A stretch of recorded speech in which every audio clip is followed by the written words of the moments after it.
Het is een oud en klassiek trucje van pestkoppen. Iemand net zo lang treiteren en kapot maken totdat hij een keer door het lint gaat. Dat wordt dan opgenomen en gebruikt als zogenaamd bewijs dat het slachtoffer zelf niet deugt. Daar trappen jullie niet in, toch?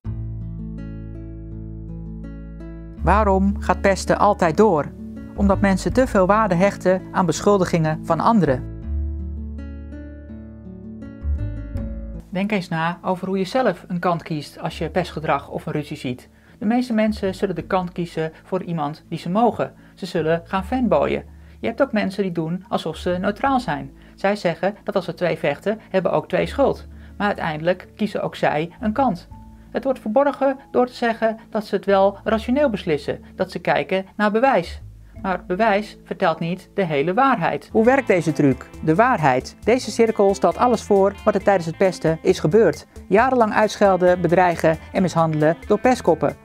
Je zou denken dat die pestkoppen makkelijk als daders te pakken zijn, maar hun individuele gedragingen zijn niet de bewijzen. Wat pestkoppen doen is net zo lang pesten totdat het slachtoffer één ding doet dat bij mensen heftige emotionele reacties oproept. Wat het slachtoffer heeft gedaan is slechts klein, maar dit is vervolgens wat de gemeenschap ziet. Door de emoties zien ze alleen nog maar wat het slachtoffer heeft gedaan. Hij is slecht en hij krijgt meteen de schuld van alles. Ik zal 3 voorbeelden geven om het duidelijker te maken.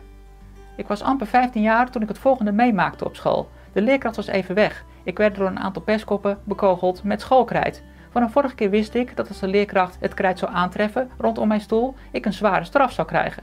Dus wat deed ik? Ik raapte het netjes op en verborg het uit het zicht in mijn etui. De leerkracht kwam terug en een van de pestkoppen die riep, hij gooit met krijt. De leerkracht ontdekte vervolgens het krijt in mijn etui. En dat was voldoende voor een schorsing. De waarheid. Jarenlang pesten, uitschelden en in elkaar trappen. Wat mensen zien, het incident met het krijt.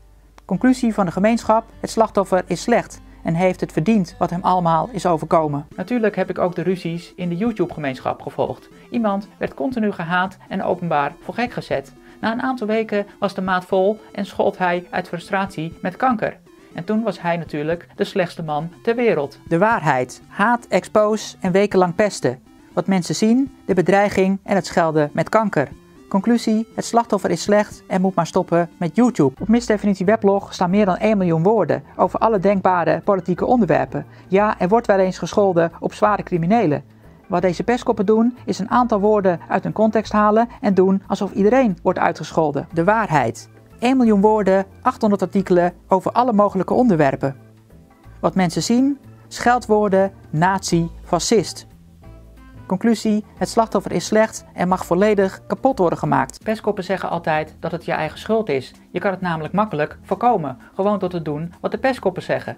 Als ik niet gepest wilde worden, dan moest ik ze geld geven, drank en sigaretten halen, naaktfoto's maken en versturen en later zelfs seksuele handelingen verrichten. Als je dat dan weigert, ja, dan vraag je er natuurlijk zelf om. Dat is toch heel logisch. Als ik op YouTube niet gehaat wil worden, dan moet ik maar video's maken die de haters willen zien. Als ik niet exposed wil worden, dan moet ik maar meewerken aan een of andere video. Als ik op internet niet zwart gemaakt wil worden of niet bedreigd wil worden, dan moet ik maar zeggen en schrijven wat zij willen. Het erge is ook nog dat heel veel mensen het er gewoon mee eens zijn. Zij zeggen tegen mij, je weet toch wat de consequenties zijn, doe nou maar gewoon wat zij zeggen, dan komt alles wel goed. Hoe voorkom je nou dat je belazerd wordt door dat zogenaamde bewijs? Het nepbewijs gaat altijd om iets kleins, om iets dat onbelangrijk is. Het bewijs staat objectief gezien niet in verhouding tot wat de pestkoppen allemaal gedaan hebben. Alles van het slachtoffer wordt enorm uitvergroot. De consequenties zijn 1000 keer groter voor het slachtoffer dan voor de pestkoppen. Als je dit ziet, dan weet je dat het mis is. Niks is wat het lijkt. Geloof niet alles wat er gezegd wordt. Zorg ervoor dat je vooral niet gaat haten, maar help juist de mensen die belaagd worden door anderen.